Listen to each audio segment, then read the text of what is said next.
Cuba has long been the Caribbean's most tightly controlled country. Since Fidel Castro took control in 1959, the Cuban government has regulated the economy and limited entrepreneurship. But that's changing.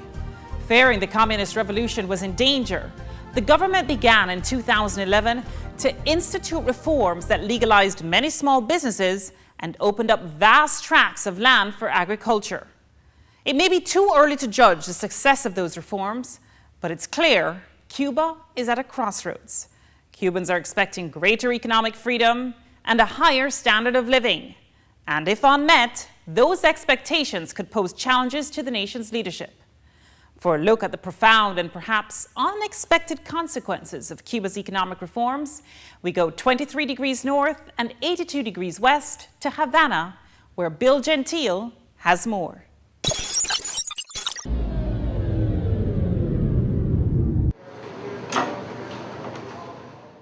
This is Les Chansonniers, a French restaurant in a Spanish-speaking country.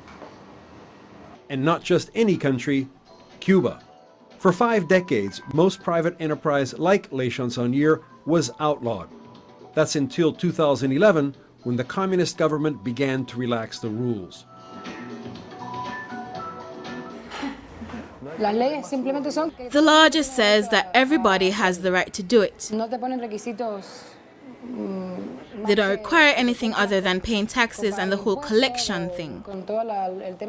Limitations on space, but they're pretty flexible. The 2011 legislation meant Cubans could get land grants to farm, could legally buy and sell homes and vehicles, and open small shops. It was also a stunning admission by the Cuban government that the socialist economic model, long dependent on Soviet Union subsidies to provide low-cost health care, education, and food, was not sustainable. 2 generations of Cubans have been subject to a rationing system, which provided basic foodstuffs at highly subsidized prices. This instrument of distribution was introduced in the 60s to be a system of equality for our people when there was a scarcity of food. It has become, over the years, an unbearable burden to the economy.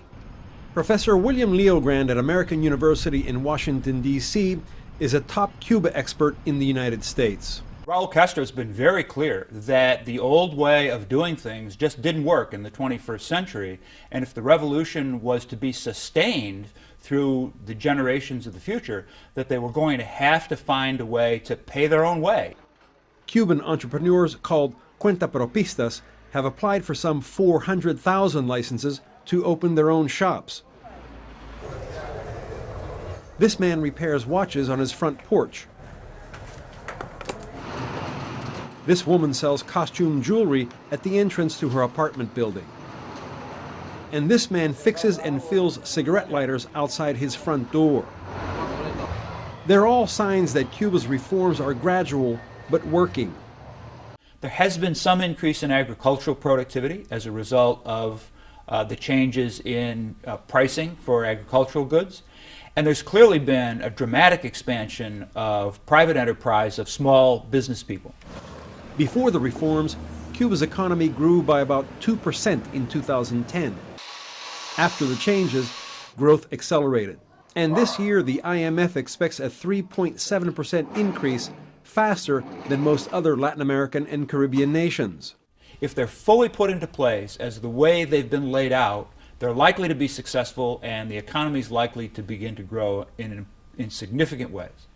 But even as business expands and more private jobs get created, most Cubans can't afford restaurants like this one and are still dependent on the government. They've not had the sense of ownership or of responsibility of answering to anyone. Housing is in short supply. At least 2 buildings collapse every month. Cubans complain privately that free education and health care aren't what they used to be. Money is tight and basics can be scarce.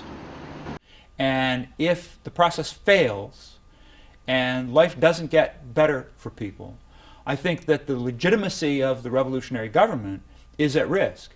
As foreign investors step in, Cuba may be able to improve the lives of its people. The World Bank says foreign direct investment in Cuba grew to $110 million in 2011, from $4 million a decade earlier. And the Cuban government is hoping to attract more as it expands its main port and deregulates state-owned entities. While some economists question the veracity of Cuba's economic numbers, the increased investment in the country is clearly on the rise. Yet even with the reforms, doing business in Cuba is not for the faint of heart. Your permission to be an investor in Cuba could be revoked after the first 5-year term of your contract, in which case, if you've made an investment, you're left high and dry. Even though foreign investors can now own a majority share in a joint venture and send profits home from Cuba, there's always a risk the Castro government could revert to the old course. I think it's part of the Cuban thought process. We never know how things work, if they're going to change or if they're not going to change.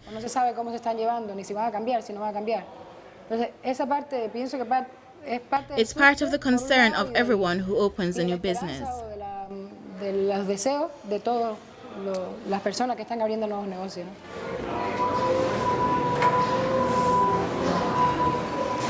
Permiso. Gracias, wow, qué preciosidad. Uy, uy, uy. Buen provecho. Coming up on 18 Degrees North, a catastrophic event that ravaged a picturesque island nation more than 18 years ago. I was at home and somebody called and said there was ash coming from the sky.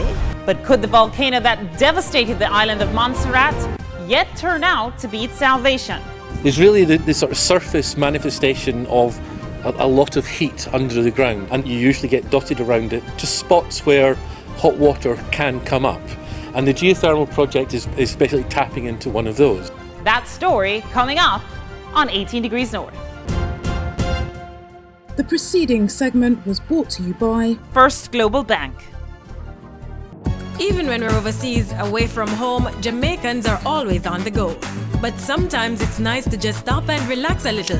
When the bank balance says that's a bad idea, it's good to know that now we can call home to loved ones who can send money quick and easy right from their living room. Global Access from First Global Bank is there for you so you can be there for your family, giving you online banking innovation with just a click. Transfer money internationally or to any commercial bank in Jamaica. Do cross-currency transfers, set up recurring payments, request managers' checks online, or view credit card statements. Whether you're managing money across the island or across the world, Global Access is perfect, so that as far as your family is concerned, you're perfect. Global Access from First Global Bank, the innovative way to manage your finances.